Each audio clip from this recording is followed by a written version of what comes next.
Hello, and welcome to the 2020 Thornbrough Lecture in African American History, sponsored by the Indiana Association of Historians, or IAH. My name is Dr. Michelle Marino, and I am the Vice President and President-elect of the IAH, as well as the Deputy Director of the Indiana Historical Bureau. Before I introduce today's speaker, I'd like to provide a brief background on the Thornbrough Lectureship and its connection to the IAH. The Thornbrough sisters, Emma Lou and Gail, were long prominent in the field of history here in Indiana as well as nationally. Gail Thornbrough served as a long-term president of the Indiana Historical Society for much of the 20th century and was esteemed particularly for her work as an editor of historical documents with the Indiana Historical Bureau. Emma Lou taught history for over 4 decades at Butler University and published several major pioneering books and articles in the field of African American history. The sisters played an integral role in the 1980 founding of the IAH and were dedicated members and officers over the course of the organization's first decade.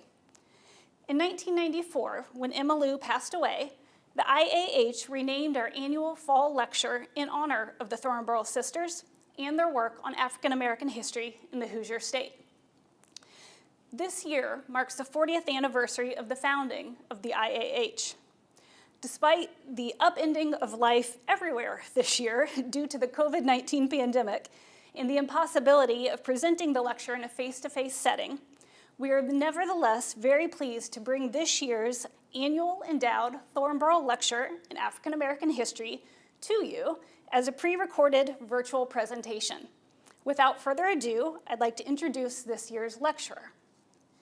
Dr. Laura Merrifield Wilson is an associate professor of political science at the University of Indianapolis, where she also serves as the assistant director for fellowships for the Strain Honors College, the pre-law advisor, and the faculty leader of the Gender Center. Her research and teaching specializations include gender politics, campaigns and elections, and state government. In addition to these academic specialties, she has a passion for social justice issues, civic engagement, and service learning. Dr. Wilson is deeply involved in the community as well, serving on boards for the Girl Scouts of Central Indiana and the Marion County Commission on Youth. She is the current president of the Indiana Political Science Association and also serves as a board member of the Indiana Academy of Social Sciences.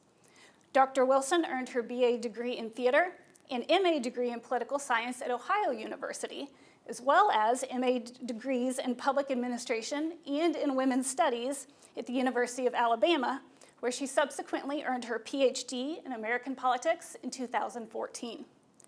Dr. Wilson is a regular panelist on CBS 4's Fox 59's In Focus on Sunday mornings and is the producer and host of WICR 88.7's Positively Politics on Saturdays at 11:30 a.m. Today, her talk entitled A True Political Pioneer, Harriette Bailey Conn. Dr. Wilson will historicize the life and career of Harriette Bailey Conn, a prominent civil rights activist who in 1970 became the first woman and first African American to serve as public defender in the state of Indiana. Welcome to Dr. Laura Merrifield Wilson.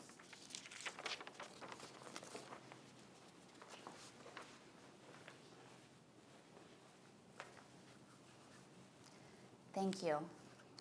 Welcome, and thank you for joining me today for the Thornbrough Lecture. It's my absolute joy and pleasure to share with you the life and legacy, the research on Harriette Bailey Conn, a true Hoosier political pioneer, and also share with you the larger scope of research on women of color in politics, a particularly relevant topic today amidst the rising Black Lives Matter movement among the backdrop of the suffrage centennial, wherein women were granted the right to vote just 100 years ago. Before I begin, I would like to thank the Indiana Association of Historians and its executive board for inviting me to speak and providing me with this opportunity.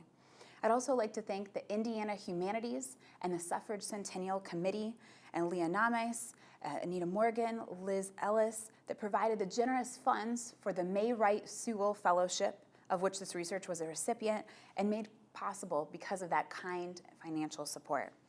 I'd also like to thank the University of Indianapolis, including my colleagues, specifically Ted Frantz, and for their contributions to this research. I'd like to thank Carly Taylor, my phenomenal and absolutely outstanding research assistant who received a Shaheen Scholarship named for the generous support of Yvonne Shaheen to our college to work with me on this research. And I'm very proud to say, as her mentor and faculty advisor, is now beginning the first year of her doctoral studies in political science at the University of Georgia.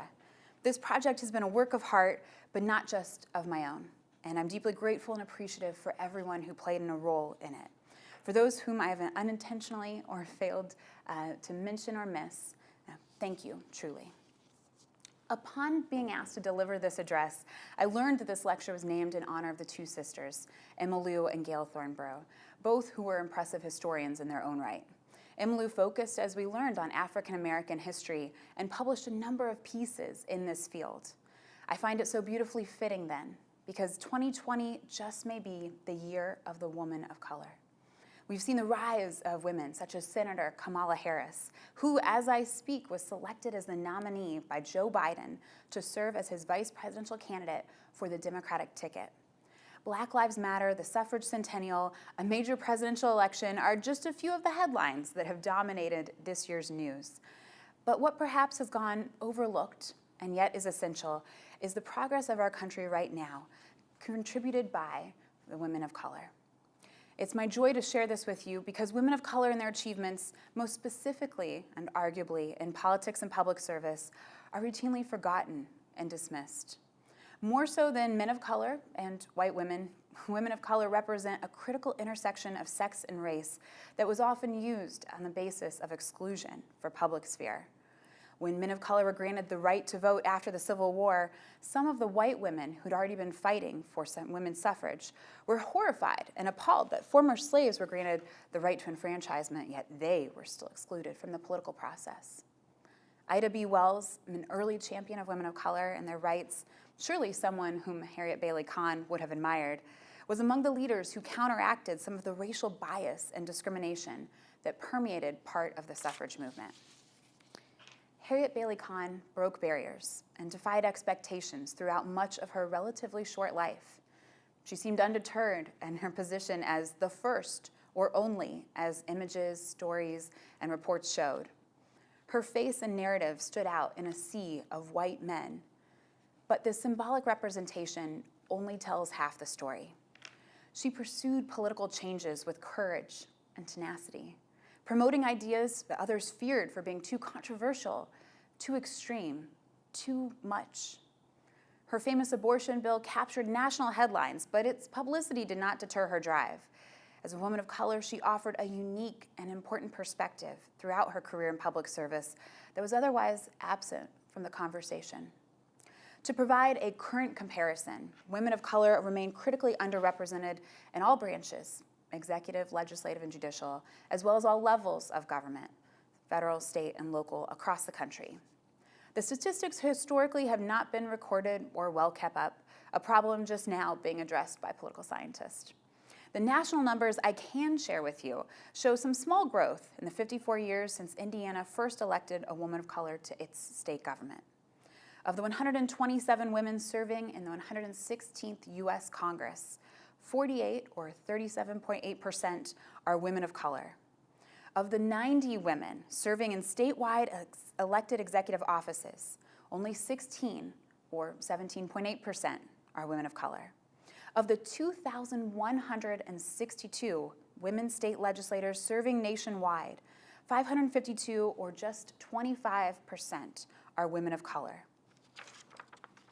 This data is from the Center for American Women in Politics at Rutgers University, which I must credit for doing an outstanding job in keeping track and promoting the growth of representation in public office. Yet I hope these numbers represent the innate challenge that remains nationally with regards to representation and, in particular, the lack of women of color in public office. In the Indiana Black Legislative Caucus today, there are just 6 women of color of the 150 representatives in the General Assembly. Bailey Conn was the second woman of color to be elected to the state legislature, one session after Democrat Daley Riley Lloyd. It'd be another 10 years after Bailey Conn's election to the House of Representatives that two other women of color, Julia Carson of Marion County and Katie Hall of Lake County, were elected to the Indiana Senate. With the swelling growth of the Black Lives Matter movement, the growing in size and scope after the repeated murders of Black men like George Floyd, following Michael Brown, Eric Garner, and Trayvon Martin, just to name a few, there was a renewed acknowledgement of the racial injustice within our society today. The movement has advocated for greater investments in communities of color, defunding the police, bringing more attention to the challenges of racial bias, discrimination, and violence that have plagued our country since its inception. For this and many other reasons, 2020 will be remembered. Probably primarily for COVID, but also for what is proving to be a crazy, if not truly wild presidential election, and for the rising prominence of the Black Lives Matter movement, as well as the commemoration of the suffrage centennial. It's for all these reasons that I'm grateful and excited to share with you the life and legacy of Harriette Bailey Conn today. As I explain her upbringing, her unusual entree into political career and life, the legacy and the memory she's left behind, I'm humbled to have this privilege. Bailey Conn lived in a time when the work and contributions of women of color were disregarded and undermined and forgotten. As a white woman in the 20th century, I would be doing a grave disservice not to acknowledge and recognize the hardships and challenges of women in the generations before me faced. My privilege and position allow me to share her story. I'm grateful, too, to be standing here and speaking with you today about this critical figure in history and her impact as someone who is trained, not admittedly, as a historian. I wonder sometimes about this, too, if it's offensive to you who've spent your entire education, your training, your careers, and essentially your livelihood dedicated to the study and research of history, to have someone like me who hasn't tell you about what I've been able to do. I mention this with humility and hopefully to convey a sense of grace. I mention this also because of the consistent demonizing of the academy and what we produce, the belittling of our contributions, and the undermining of our greater role and value in society. I'm a political scientist, both by profession and also passion. And many people believe that my 5 college degrees are the virtual equivalent in knowledge to the 30-second social media spot they found on Facebook and liked to repost and share. And some question whether our training as academics serves as a mere cloak, emphasizing our own elitism, rather than demonstrating a mastery and a contribution to the fields of study which we pursue. For me to be able to deliver this address to you, to share this research, the work I've done, illustrates the value and the study of history from a non-historian. It's a discipline that intersects with virtually every other aspect of research because it is the story of us, of our culture and our society. More importantly, perhaps, than the application of the discipline is history's inherent social value to our communities, our cities, our states, and our country, in the time that prioritizes vocation over intellectual passion. As more students enroll in college with the definitive goal, not necessarily in the pursuit of learning and with the thirst of knowledge, but rather a job offer and a salary with benefits accompanying their diploma at the end of 4 years, I feel a bit embarrassed to say we live in most unusual times to people who can quickly counter that, but as this is recorded, your objections will not be immediately heard by me. For all these reasons, it's most fitting today that we speak of a woman of color who lived during a, dare I say it, unusual time in history and prove that perseverance and conviction make nothing impossible. To share with you how much research began, I have to admit something important for an academic, and I want to tell you how I began in this process. I admit it, I went to Wikipedia. My esteemed colleague, mentor, and friend, Ted France, had mentioned Harriette Bailey Conn's name when my student, Carly Taylor, and I were looking and delving into the research of women color in state government. The list of women was short. The list of resources and material on each one was similarly brief. As I typed in Bailey Conn's name in my browser, though, I was instantly fascinated and drawn into her story. She was a woman of contradictions.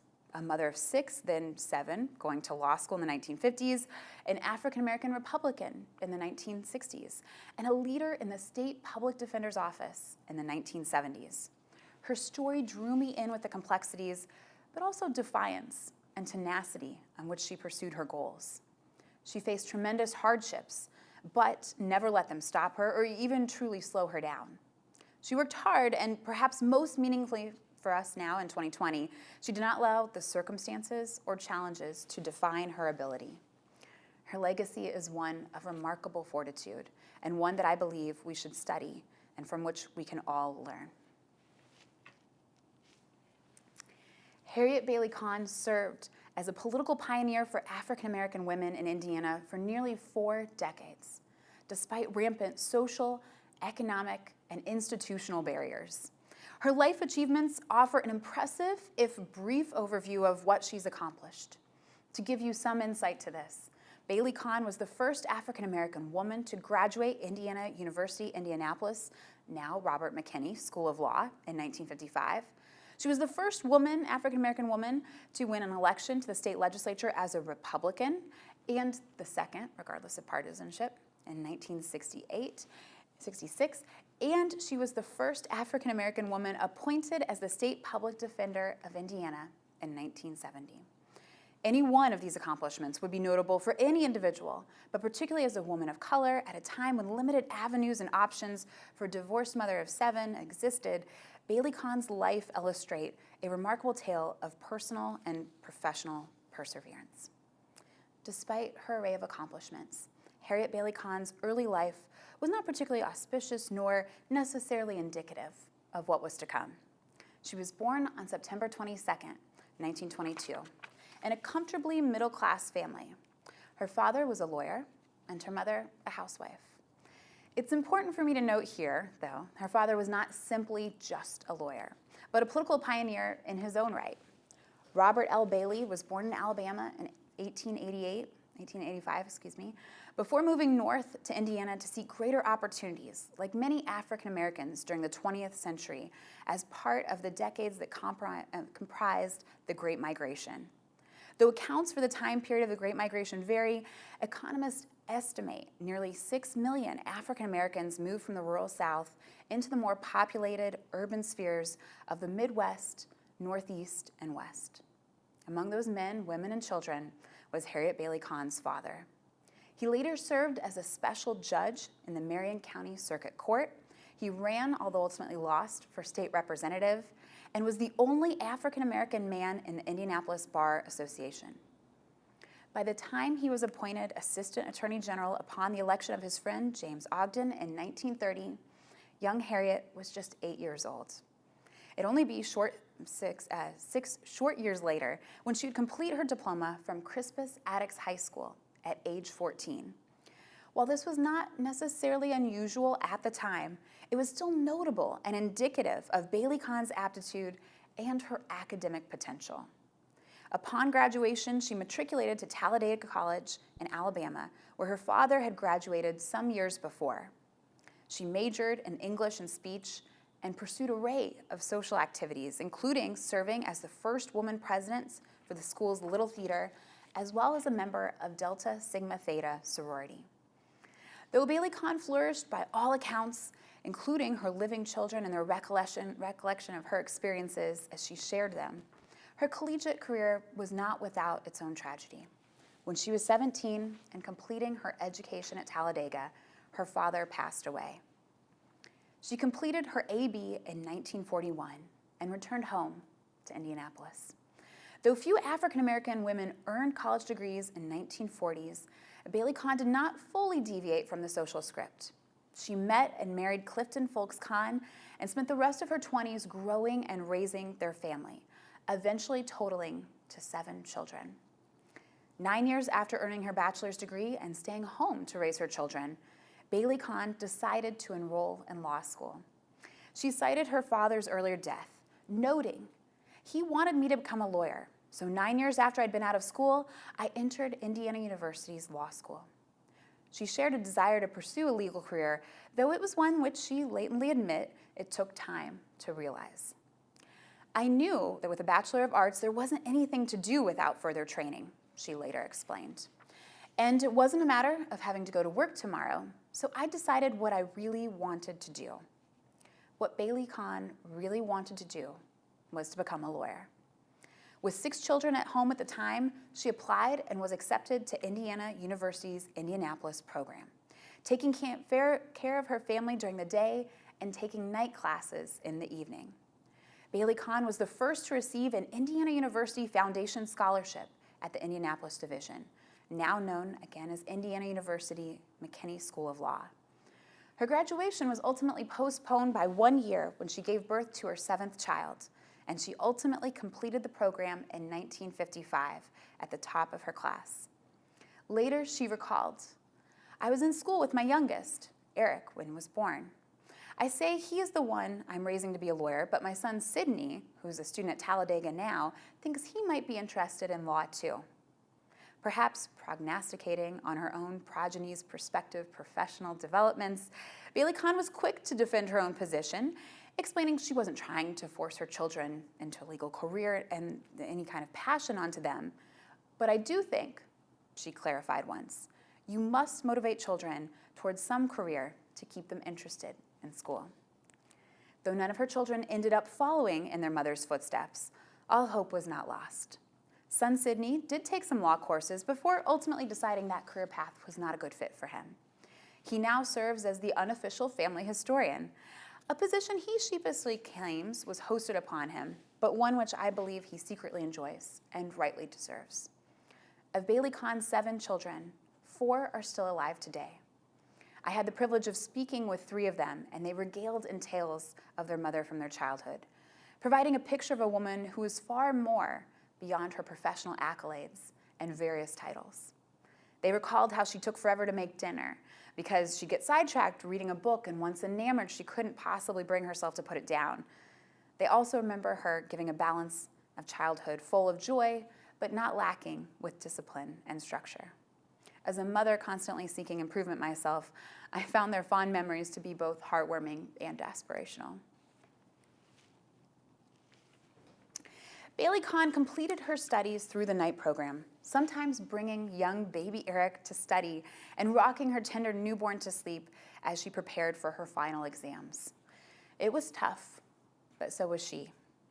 Upon graduation, Bailey Conn served as Deputy Attorney General of Indiana under Edwin K. Steers for 10 years, working on, among other things, criminal appeals and extraditions. Her role required her to engage in often tedious and, quite frankly, mundane tasks. The best of her job allowed her to seek cooperation with other jurisdictions on legal matters, allowing her to flex her knowledge of the judicial system and learn at the same time. The worst of her job required proofreading legal cases for errors. This task was essential to the position and certainly more important than copywriting, as the description could have erroneously misled. It was not, however, much fun. During this time, she divorced her husband, but despite her personal challenges, her professional career blossomed. Her children recalled the divorce with an emotional anguish that was still deeply evident decades later. She did not let it stop her, though. When she needed, family and friends stepped in. Her son Sydney recalled that her father helped fund a cleaning service to periodically help tidy the home. As the children got older, they stepped in and stepped up as well. When she served in the state legislature, her home life balance and the experience of other female legislators were chronicled in a now uncomfortably titled piece that appeared in the Indianapolis Star. These 7 assembly women give a woman's touch. While the author oogled at Representative Wilma J. Fay's busy schedule, allowing her only to get her hair combed out on Sundays, and mused that it took Representative Helen Anker 27 years to earn her degree. "I took 23 years off to raise my family," she explained, in a way that can only be helped but be read as now unfairly defensive. The author included a quotation from Conn, declaring a cooperative homestead. Conn said, "The boys batch it, I buy groceries, do the laundry, send out the linens. They scrub the floor, and I wash the dishes." In tackling the evident work-life balances in the 1960s, Bailey Conn was clearly winning. Challenged with dismantling barriers women like her faced, she decided to run for the state legislature in 1965. She later recalled, "I had a mission to represent the disadvantaged and the disinherited, but not to the exclusion of the rest of the people. At the time, 15 of the state legislature seats were allocated to Marion County, in a system resembling more of an at-large organization rather than the current single-member district organization. Bailey Conn was a Republican, like much of the city, in 1966. The highest vote getter from the Marion County Republican delegation that year was William D. Ruckelshaus, with just over 138,000 votes. A prominent attorney within the city, he would later be known for his appointment by President Richard Nixon as the first administrator of the U.S. Environmental Protection Agency in 1970.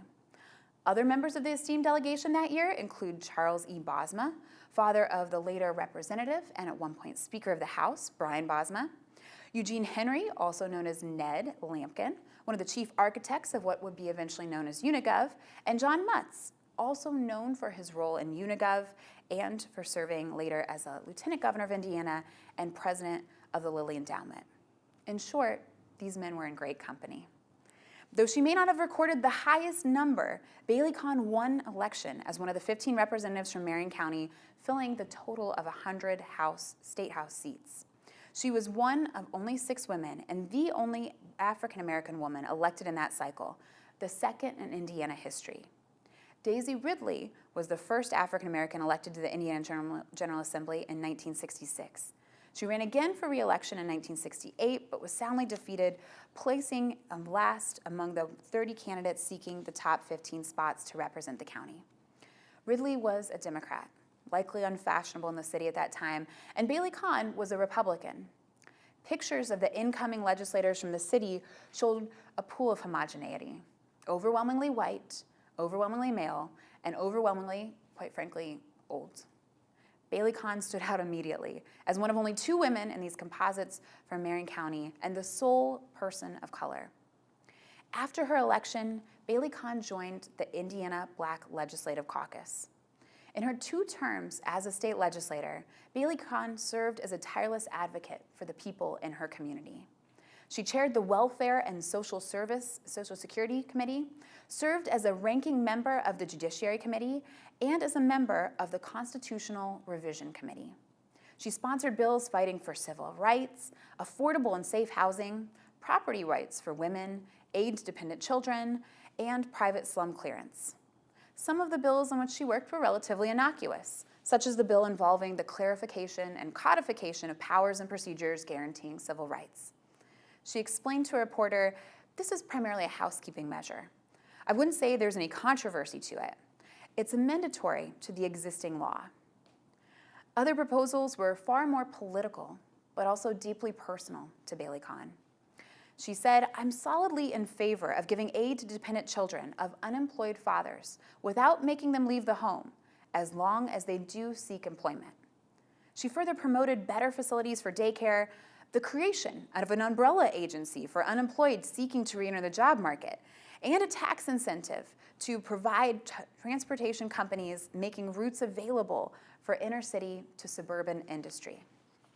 Most notably, and controversially, was her proposal to legalize abortion if the mother's health was in jeopardy.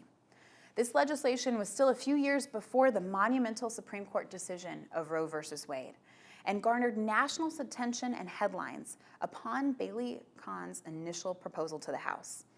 The bill became a major victory when support was secured throughout the legislature, but it ultimately failed when then-Governor Roger Brannigan refused to sign it into law. Contentious attitudes towards politics loomed across the Hoosier state. Brannigan's veto power could not be taken personally either, as he developed a reputation for being more conservative than the leadership within the General Assembly and ultimately vetoed nearly 100 bills. During Bailey Conn's second term, she was elected by then Mayor Richard Lugar to serve as an assistant city attorney in 1968. It was here that she served as legal counsel for the Indianapolis City County Council upon its emergence through Unigov, and also as advisor to the Indianapolis Human Rights Commission. This later responsibility would lead to work on the U.S. Commission of Civil Rights, where she served as the chairperson for the Indiana Advisory Committee. Balancing her work to the city and state, as well as her family, proved challenging, but not insurmountable. It should be noted that she was also in private practice for a time, beginning in 1965 with Marie T. Locke and Jane Hunt Davis. That same year, she began serving as the deputy prosecuting attorney in the 19th Judicial Circuit, a post she held only briefly before her initial election to the state legislature. This adhered to the state regulations that prevented a state employee from also serving in the state legislature. In 1970, she was appointed by the Indiana State Supreme Court as state public defender, the first African American and the first woman in this post. For the next 11 years, she expanded the size and the scope of the office to match the desperate needs of those whom it served. She enlarged the staff from 3 to 27, a response to new rules adopted by the Indiana Supreme Court the year before that held the public defender must investigate complaints from any inmate in the state who filed a form claiming the conviction was unjust or an error. This decision was criticized as an author writing a biographic narrative of the newly selected Bailey Conn wrote, "Many of the more than 100 such approvals now pending seem frivolous. One inmate claims he should be released from the court just because they used the wrong middle initial when he was sentenced." Bailey Conn took this charge and new post very seriously, though. She called her role as a public defender a job society owes to people who have been deprived of their freedom. You can't get respect for law from people who believe they've been railroaded, or that the law is always against them, even when they're right, she explained. Such a position receives a significant amount of public skepticism and rebuke. Serving in the public defender's office is work on behalf of individuals who have been indicted through the criminal appeals process. They're not usually sympathetic. They may not be innocent. But Bailey Conn deeply believed that they each warranted due process and were worth exhausting the review process in order to ensure their convictions were fair and justly imposed. One article that covered Bailey Conn upon her appointment to the new post revealed the public cynicism rooted within the perceptions of her office. Mrs. Conn, the reporter began, says she wants to maintain an open mind and enthusiasm for her job, even though persons familiar with the office's operations say that more than 90% of the appeals from prisoners are without merit. These were the attitudes Bailey Conn and her office faced in their work. Still, she was dedicated to improving legal services to inmates unable to afford good representation otherwise. Her record of working long, hard hours that she developed early in her career continued throughout. In the nearly 25 years that spanned her career, she remained steadfast in her dedication to helping improve her community, and she worked tirelessly in a literal way doing just that. On August 21st, 1981, Bailey Conn passed away suddenly after emergency heart surgery at age 58.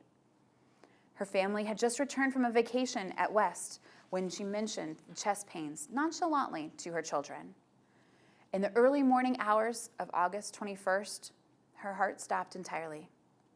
She left behind her former husband, their 7 children, a handful of grandchildren, and a political legacy in the state and city unlike any other. In addition to her professional accolades, she served in various community and civic organizations, including as the chairperson on the U.S. Commission of Civil Rights, the NAACP, the Urban League, and Delta Sigma Theta, among others. Her legacy remains remarkable, not just for what she achieved in her relatively short career, 26 years from graduation to her untimely death, but how she used her positions to better the lives of others, specifically and especially those who are overlooked and underserved. Harriette Bailey Conn was a true public servant who made an incredible impact on her community, despite the social, political, and economic barriers she faced as an African-American woman. Yet generally little has been known about her life and legacy outside her professional and political circles, where her memory remains, and generally little research has been done on her. Though she's a woman who initiated incredible change within our city and our state, little remains to reflect, to analyze, and to critically assess her role as a leader within this community. I'm hoping to change that, so her name and legacy are commemorated and recognized for the change she ushered in and the contributions that she made. My former student, Carly Taylor, and I created a historical marker in her memory to be dedicated, hopefully, on May 1st, 2021, 51 years on the anniversary of her appointment as State Public Defender. I'm working on publishing the research I've done to add to our knowledge and understanding of the role of women of color, like Bailey Conn, that they played in public service. The general understanding of Hoosiers' women involvement in government often projects a monolithic narrative, emphasizing white women of means and access with achievements on a larger national scale, while failing to remember those who created change within their own communities. 2020 is a commemoration, not a celebration, of suffrage because it ushered in the beginning of a women's political participation, but it did not mark the end of struggle for the rights and representation. Bailey Conn defied stereotypes and challenged social norms, refusing to abate ambition and never doubting that she could work towards the change she wanted to see within her community. Bailey Conn also epitomizes the sentiment of suffrage in the Black Lives Matter movement through her role as a public official, an activist, a community leader, working to fight and to help others while forging her own path ahead. As a public servant, she exceeded beyond the traditional boundaries of the politician and worked within her community, through her community, and for her community. She served those who truly needed legal representation as state public defender and ensured all the city's interests were being best served, especially for those in the less affluent areas as a city attorney. Her dedication to racial equality through her work in the NAACP, the Urban League, and the U.S. Commission on Civil Rights ensured a diversity of voices and ideas were heard throughout the community. Perhaps most inspiring of all, Bailey Conn refused to conform to the expectations of an African-American woman of her time. She raised her children while completing her legal education. She divorced her husband while establishing her career as a deputy attorney general, and she balanced it all despite the deep racial and gender barriers that existed at the time. In addition to this, however, Bailey Conn occupies an important place within the series of paradoxes she represents. She exuded a limited form of privilege as a woman with a college education at a time when women's education was viewed more as a luxury available only to the upper echelons of society, and the capability and choice to divorce her husband in an era when divorce was still accompanied with social stigma and discouraged, despite straining difficulties that it might not present within a marriage. Simultaneously, she faced rampant sex and race discrimination that often went unrecognized because of its deep entrenchment in society at the time. Bailey Conn represents and illustrates the complexities of intersectionality, the divisions and amalgamations of identities across lines of gender, sex, race, and socioeconomic differences, among others. Her legacy warrants not only a critical analysis of her work and contributions, but also a recognition of her pathbreaker status that broke down these obstacles and built up new opportunities for the next generation of female leadership in Indiana. She was born 4 years after the last major international pandemic struck, 2 years after the suffragists had completed their initial goal, and nearly an entire decade before the foundation of the Black Lives Matter movement. But her work built upon a legacy of gender and racial equality that remain a challenging task for us in society today. Most women in politics that are discussed are often white, upper class, and Democrats. Bailey Conn was none of those. Yet, despite her extraordinary academic, professional, and political accomplishments, impressive truly for any individual, but especially a woman of color in the mid-20th century, she never abstained from a challenge or from helping those needing justice and assistance the most. In all, she maintained humility, a rare trait for many in such a position. Upon the challenges of state public defender, Bailey Conn admitted the possibility of failure, but believed in her words, "I'll feel it's worthwhile if I can correct cases in which there has been a denial of rights." Bailey Conn does not represent the stereotypical Indiana politician in many ways. Through both her unique identity as an African-American woman and divorced mother of 7, and her progressive policies, proposing to legalize abortion in limited circumstances 6 years before Roe v. Wade. Even within her own identity, she embraces attributes of her character and political interests that seemed unfathomable at the time, such as being a Republican. Her life and legacy are both complex and compelling, worthy of this analysis of her impact that she had on her community city, and state. Even more so, I believe that Bailey Conn's narrative can provide us with a grounding context and motivational drive to pursue our own beliefs, regardless of the obstacles and barriers aimed to prevent us. 2020 is a crazy year. Dare I call it historic?